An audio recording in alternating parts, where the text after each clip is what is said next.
तो today we next part of tissue and its parts. तो आज पढ़ेंगे हम कॉम्प्लेक्स परमानेंट टिश्यू। तो the complex tissue are made up of more than one type of cells. तो कॉम्प्लेक्स टिश्यू जो होते हैं एक प्रकार की सेल से बने होते हैं। All these cells coordinate to perform a common function.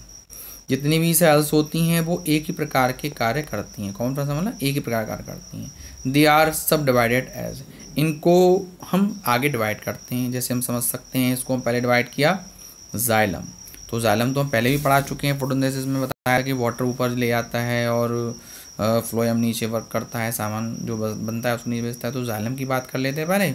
It consist of the अलग अलग पार्ट से मिलकर बना हुआ होता है। Vessels, xylem, parenchyma and xylem fibres. ये 4-5 प्रकार की चीज़ों से मिलकर बना होता है। जैसे ट्रैकेट 1, BECIL 2, xylem, parenchyma and xylem fibre, यानी 4 प्रकार की चीज़ों से मिलकर बना होता है। Thick wall, the cell have the thick wall. इसकी सेल जो होती हैं थिक वॉल्ड होती हैं। फंक्शन क्या है? Aids in conduction of water and minerals. इसका काम है कि नीचे जड़ों से, रूट से मिनरल्स और वाटर को सीधा टॉप तक ले जाए, जहाँ पर लीव्स अपना फूड का प्रोडक्शन करती हैं। अब बात करते हैं नेक्स्ट, इसमें आता है फ्लोएम।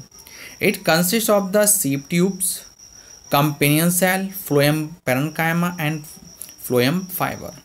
जैसे जाइलम में पैरेन्काइमा होता है, ऐसे ही फ्लोएम में पैरेन्काइमा होता है। ऐसे ही जाइलम में फाइबर होते हैं, ऐसे ही फ्लोएम में फाइबर्स होते हैं। बस दी हैं ट्रैकेट्स की जगह सीप ट्यूब्स होती हैं, बेसिल्स की जगह कंपेनियन सेल्स। अब बात करते हैं फंक्शन की। Phloem transport food material to other part of the plant. Phloem का वर्क है कि प्लांट से जो फूड प्रोडक्शन हुआ है लीफ के अंदर, उसको कलेक्ट करके प्लांट के अदर पार्ट्स में भोजन को भेजना। अब बात करते हैं एनिमल टिश्यू की। तो सब divide as a connective tissue, muscular tissue and a nervous tissue. तो सबसे पहले बात करेंगे हम एनिमल टिश्यू की। इसमें एपिथेलियल टिश्यू आता है। It is protective covering forming a continuous sheet. ये क्या प्रोटेक्टिव कवरिंग फॉर्मिंग करता है, पूरी एक शीट की तरह होता है। Simple epithelium is one which is the extremely thin, एक लेयर का बना हुआ होता है और पूरा का पूरा कवर करके रखता है। Where is the stratified epithelium are arrange in a pattern of layer. जहाँ पर ये एपिथेलियम पाई जाती हैं वो एक अरेंज में पाई जाती है, अरेंजमेंट में, डिपेंडिंग ऑन शेप, जैसे उनकी शेप होती है। And function they are classified as, जैसे हम देख सकते हैं squamous epithelium is a lining of mouth and a oesophagus. Mouth के अंदर जैसे हमारा माउथ है, माउथ की लाइनिंग्स हैं और ईसोफेगस की में लाइनिंग्स में पाया जाता है। Cuboidal epithelium is a lining of the kidney tubules and the salivary glands. तो ये कहाँ पाया जाता है? किडनी की ट्यूबल्स में पाया जाता है और सैलिवरी ग्लैंड्स में पाया जाता है। अब बात करते हैं third one, columnar epithelium. In the internal intestine, हमारी बॉडी के इंटरनल पार्ट्स में, इंटेस्टाइन में, and columnar epithelium with the cilia in the lining of the respiratory tract. जहाँ हम सांस लेते हैं वो हमारा जो ट्रैक्ट है वहाँ भी ये पाए जाते हैं। Glandular epithelium in the glands, it's in a special function as gland cells. जैसे ग्लैंड सेल्स का फंक्शन होता है when which can secrete at the epithelial surface, जो कि एपिथेलियल सरफेस पर इसको सीक्रेट किया जाता है। 4 प्रकार के आपके पास आगे एपिथेलियल 4 प्रकार के होते हैं। अब बात करेंगे हम कनेक्टिव टिश्यू। तो ब्लड क्या हमारे कनेक्टिव टिश्यू है, तो उसके बारे में टिश्यू 5 टाइप कौन कौन से, पहला बात करेंगे हम ब्लड के बारे में। तो the blood is a fluid connective tissue. Blood क्या है? एक फ्लूइड टिश्यू है जो कनेक्टिव है, कनेक्ट करता है पूरे बॉडी को उधर से उधर। Blood plasma has a RBC, red blood cells, WBC, white blood cell and the platelets. तो ब्लड के अंदर 3 भाग तो ये हो गए। Blood plasma contain the protein, salt and the hormones. तो ब्लड प्लाज्मा के अंदर प्रोटीन, साल्ट एंड हार्मोन्स पाए जाते हैं। तो blood flow and transport gases, digestive food, hormones and the waste material. तो ब्लड का क्या ट्रांसपोर्टेशन है? गैसेस को ट्रांसपोर्ट करता है, डाइजेस्टिव फूड को करता है, हार्मोन्स को करते हैं, वेस्ट मटेरियल को भी ये ट्रांसपोर्ट करते हैं। ये काम है।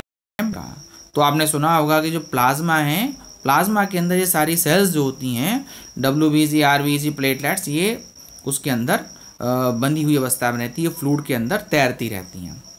अब बात करते हैं नेक्स्ट का, bone. The bone is a connective tissue with the hard matrix. ये हार्ड मैट्रिक्स होता है, इसका compose calcium and phosphorus, calcium और फास्फोरस से मिलकर बना हुआ होता है। A bone is connected by the another bone.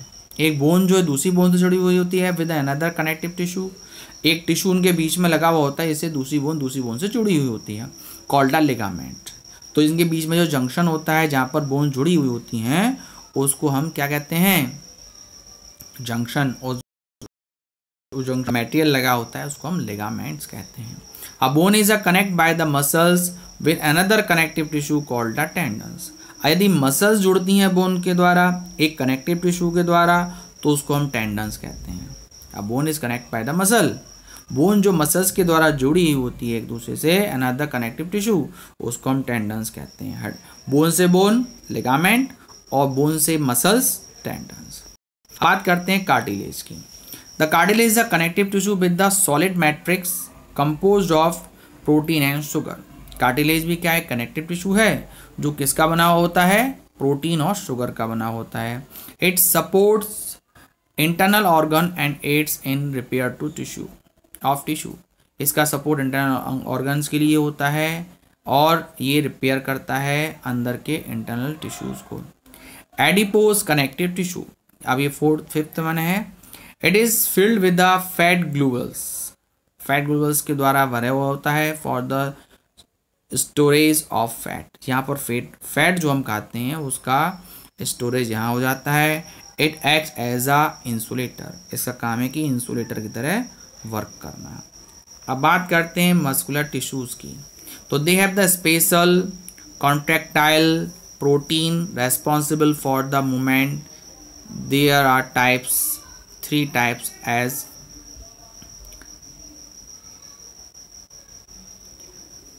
तो पहला है striated muscles, skeletal muscle, voluntary muscles. तो they are the cylinder, unbranch and the multinucleate. They have the dark band and the light bands. तो ये कैसे होते हैं, cylinders type के बने हुए होते हैं, मतलब ब्रांचेस में नहीं होती हैं, और न्यूक्लियस जो होते हैं बहुत सारे होते हैं, इसमें से मल्टी न्यूक्लिएट कहा गया है। They have dark band and the light bands. इनमें डार्क बैंड्स और लाइट बैंड्स बने होते हैं, मतलब कहीं कलर थोड़ा ज़्यादा डार्क होगा, कहीं हल्का हल्का होगा इसमें। Unstriated muscle, smooth muscle and involuntary muscles. Voluntary का मतलब होता है जो अपने आप ही काम करती हैं। तो they are the commonly called the smooth muscles having no striation, dark band, light band, मतलब इसमें नहीं पाए जाते हैं, एब्सेंट होते हैं। कॉमनली फाउंड एलिमेंट्री कैनाल, यूरेटस, iris, eyes. They are the spindle shape involuntary in nature. Muscles होती हैं ऐसे वर्क करती हैं। अब cardiac muscle, they are the commonly called the heart muscle, cylindrical. तो ये कॉमनली कैसी होती हैं, हार्ट मसल्स में पाई जाती हैं, जो कि लगातार बिना रुके वर्क करती हैं और सिलेंड्रिकल होती हैं। तो हम यहाँ तक इसी को एंड करते हैं, कल इसके आगे फिर स्टडी करें।